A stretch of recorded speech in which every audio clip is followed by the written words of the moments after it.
The third assassination attempt against Donald Trump reaffirms the fact that the left is either going to enslave, genocide, or start a civil war against conservatives. And I say that because they keep trying to kill a guy who's not even a serious threat to their agenda.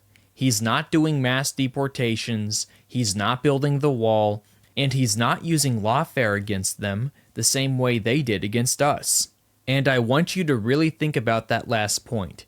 The Democrats weaponized the government against Donald Trump and his supporters, they illegally spied on his campaign, they forged documents and lied about Russian collusion, they wrongfully threw a bunch of January 6th protesters in prison, they raided Mar-a-Lago and indicted Trump himself, and there's a bunch of other treasonous crimes they've committed, including the BLM riots, and yet, despite all this, Trump's hardly making any effort to arrest Democrats. So, is Trump really that much of a threat to the left? No, and yet, they keep attacking him, they keep trying to assassinate him, and they celebrate whenever his supporters are beaten up or killed. And so, what do you think is going to happen when we get someone who's actually a George Washington or a Captain Moroni running for president? What do you think is going to happen when a real America First patriot has a shot at the White House? I'll tell you what'll happen. The hate we're seeing now will be multiplied several times over. There's going to be way more assassination attempts, a far more intense persecution against anybody who's not left-wing, a lot more rioting. It's going to get a lot more dangerous. Conversely, if we fail to get our people in office, then this country will slide further and further left until the Marxists have permanent control over both political parties and ultimately the federal government, in which case, the persecution against the right will continue to ramp up anyways until it becomes a total enslavement, civil war, or genocide. I'm ready for the great cleansing, dude. Cleansing? The cleansing. What cleansing? When we genocide conservatives in this country. So do you see what I'm saying? No matter what happens, we have a horrifying future ahead of us. You have to understand, these are the people who control our schools. They're the people who tried to victory lap Charlie Kirk's death at UVU. They're the ones who write the history books and teach our children how to think. They're the ones who run the media, produce the movies, TV shows, video games, and it's all filled with brainwash telling everybody that we're the enemy. Every new generation is indoctrinated to think like them. So, the more time goes on, the more these people are going to outnumber us, and the immigration issue only makes it worse.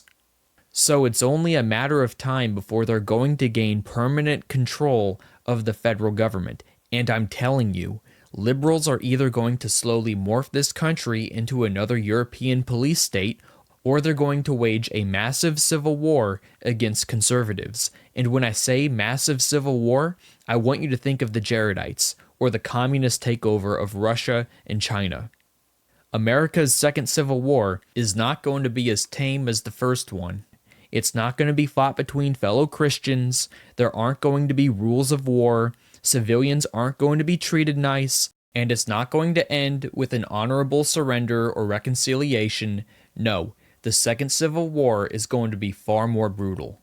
It's going to be liberals, neocons, and the foreigners they're importing from the third world waging a war of annihilation against patriots, devout Christians, and anybody else who wants to resist the communist globalist world order.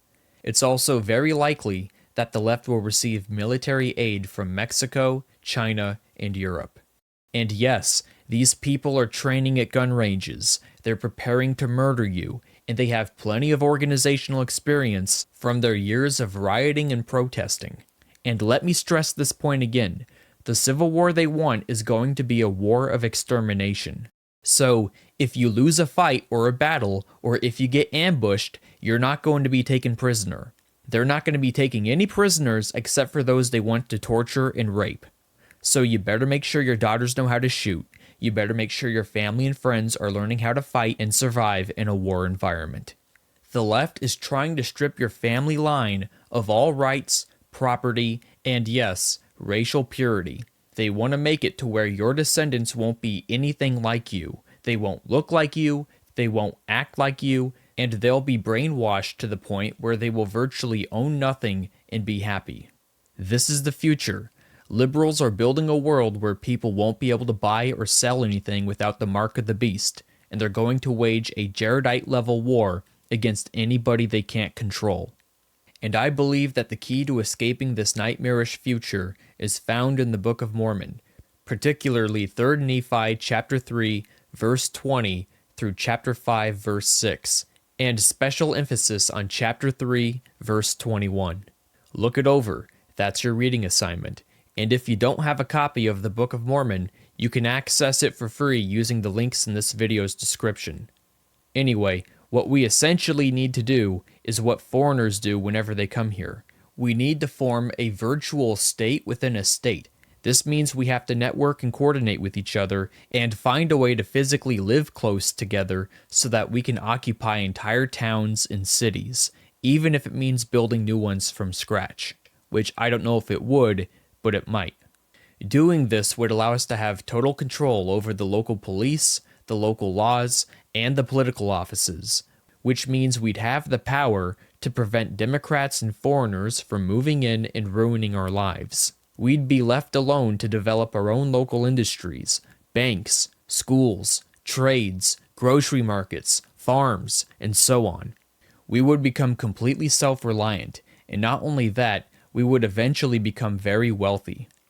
We would become, as I said, a virtual state within a state, and I think it's the only way to survive what's coming, whether it's an economic collapse, a police state, civil war, or an attempted genocide against conservatives. Whatever happens, we'd at least be able to support and defend each other in our own tight-knit communities, our own towns, cities, and possibly even entire states. I think it's possible that after we've built our own tight-knit communities, we could then generate enough political power to steer the state Republican Party or build a competitive third party that could take over the state government.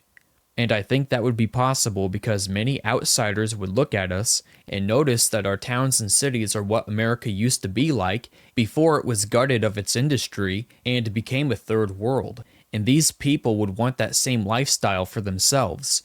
And with the help of these outsiders, I think we could build a coalition that could win control of the state government, at which point we would then use the same local policies to achieve the same success at the state level. No joke, this is what I plan to do. But time is running out. With each passing decade, the country moves further and further left, so we gotta work at this every day.